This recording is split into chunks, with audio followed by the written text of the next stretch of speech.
morning, good afternoon at magandang araw Pilipinas.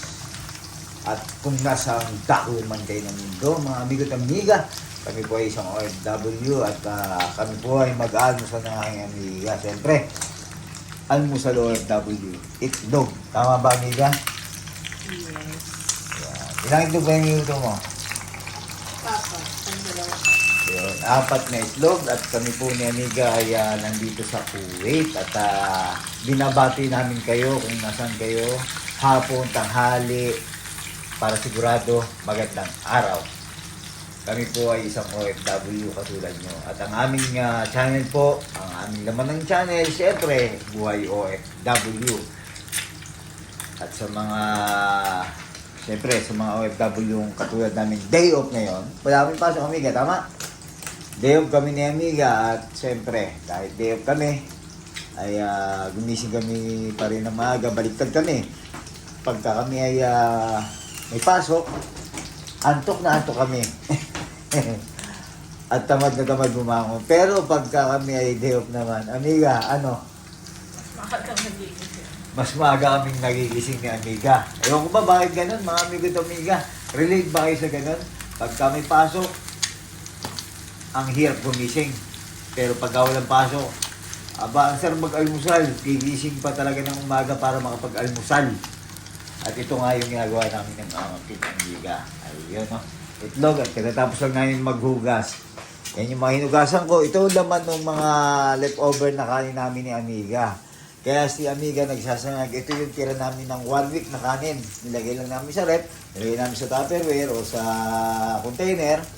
Tapos, kada day off namin, pag may tira kami pagkain ni amiga, yun sinasangag ni amiga. Mahilig kami sa sinangag ni amiga. Lalo na yung kain namin, masarap sa sinangag. Ano ba ang kain natin, amiga? Basmati. Basmati rice. Ito yung ginagamit natin pagka tayo ay mag-biryani.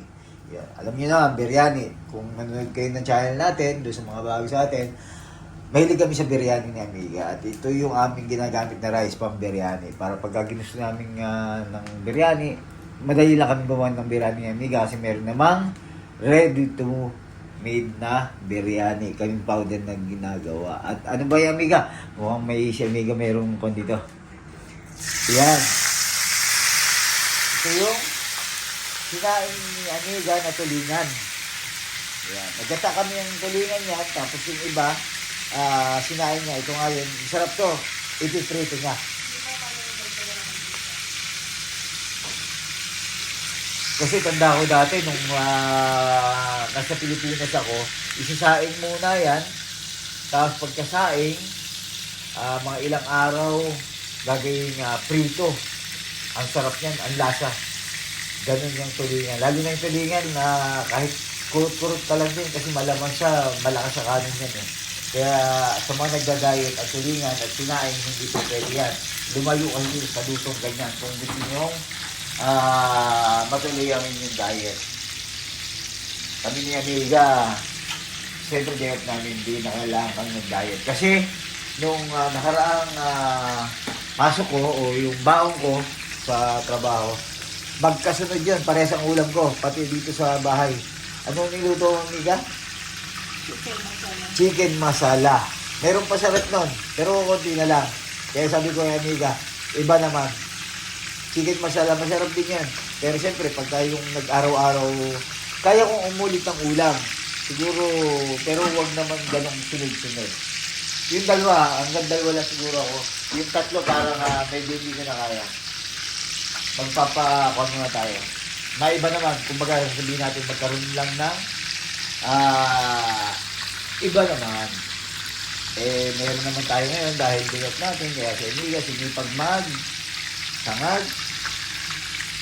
At itong ating sinaing prinitong tulingan. Yun ang masarap yan.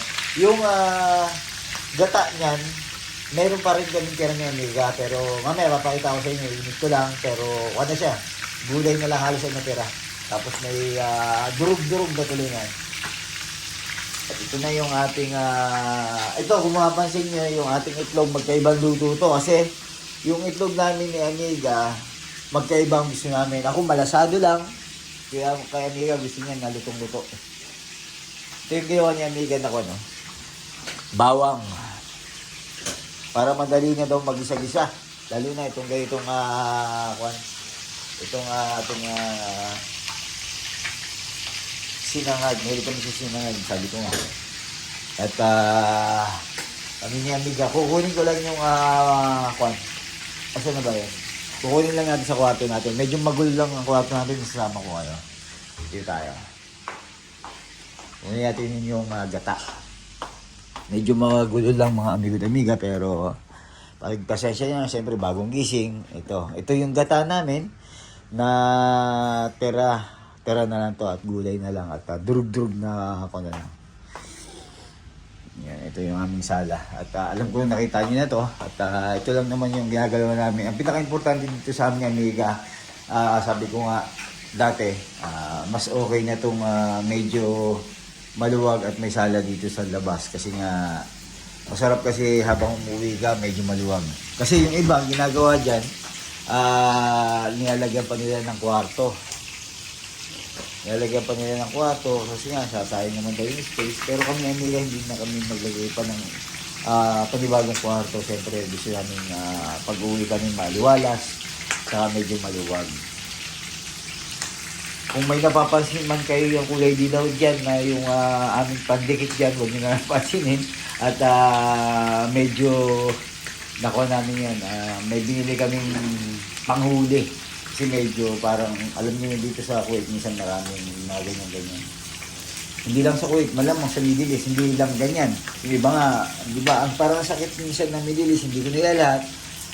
Siyempre, pero dito sa amin, siyempre, pag nasa Middle East kayo, parang nauuso yung surot, yung mga itis na maliliit, yung ganun lang naman, pero dito naman, siyempre kami nila, wala naman kaming surot. Yung may problema lang kami dito, siyempre, may konti-konti tayong mga, siyempre, hindi may iwasan, may mga itis na konti. Kaya meron kami din nilamigan na panghuli o pandikit na siyempre, dumadami sila, kailangan natin bawasan. Minsan nagkakasanyin na kami. Ayan, yung ating prinito. At mamaya, papakita namin sa inyo, kakain tayo. Marami na akong nasabi. Mamaya, kain na tayo mga amigo at amiga. Papakita ko pa muna pala itong aming bangus. Itong bangus na to ay frozen to. Kaya binabad lang namin amiga. At ito ang balak naming lunch or hapunan na. Ni amiga. Ano bang luto mo dito amiga? Sinigang. Gagawin ni amiga itong sinigang. Isang buong yan. Gagawin natin sinigang mamaya. At malamang hanggang bukas na rin natin ulam yung sinigang na yan. Siyempre nga, buhay OFW. Pag ulam ngayon, hanggang bukas na yan. Siyempre may kasamang gulay yan. At mamaya, luluto natin ang amigo't amiga. Ang ating sinigang na bangus. Balik tayo sa kain na mamaya. At ito na yung ating isda at saka itlog. Dali natin sa ating kwarto. At kunin ko yung susi. Ayan, sa kwarto to. Ang ating luto ng tuldi niyan. Ayan.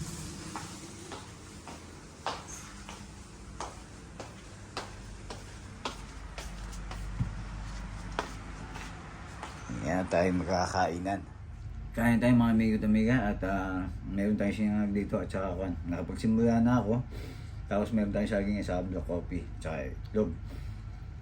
Ito yung ating sinayang na isda. Sausaw natin dito para maglaban yung asim at tamis niya. Tsaka yung kanyang alat. Siyempre, pagka tulingan, papasok sa atin. Bangus, yan yung laging nasa isip ko. Bangus. Yung tulingan, yung Batangas. Parang pagkatulingan, Batangas na yan. Kain mga amigo at amiga. Sarap. Tapos kape tayo.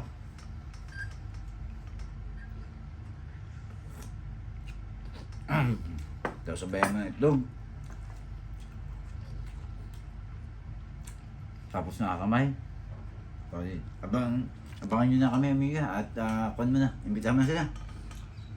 Don't forget to like and subscribe. Don Guidotti channel po. Yun. Ingat at respeto sa bawat isa. Enjoy mga amigo at amiga. Kaya kumain.